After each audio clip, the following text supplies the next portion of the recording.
Wala, parehas talaga. Sila, mabait din to eh. Pag pinaliguan, parang si Nike din.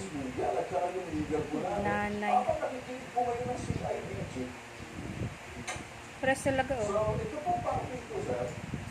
Habang nakikinig po yung ating mga PNP at NBI, sa ganitong klase mga kaso, sir, Nike. if I were you, sir, Nike. ayusin mo, bayaran mo sa ulit. Kumukha talaga niya yung anak niya. Okay ba, sir? Nike.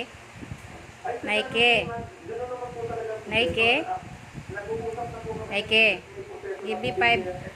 Well, sir, Nike. po, ganito muna. Nike. Pila.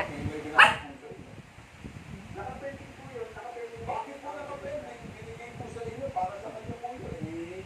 Uy, ba't may batang nakahubad? Kung gusto mo, sir, ako na po Magnanay oh.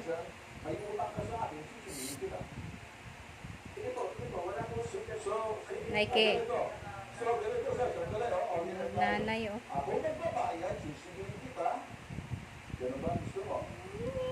Ito, and I will better personally to look into the eye, Uy, and then, Amanda. invite this person, ibibigay ko sa kanya yung Tama na, huwag na magtapon ng pagkain.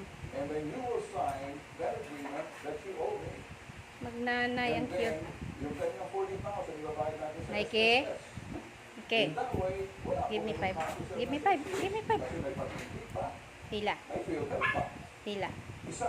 So, nakakalibre ka sa isang imprisonment Nike. na 6 years. Nike.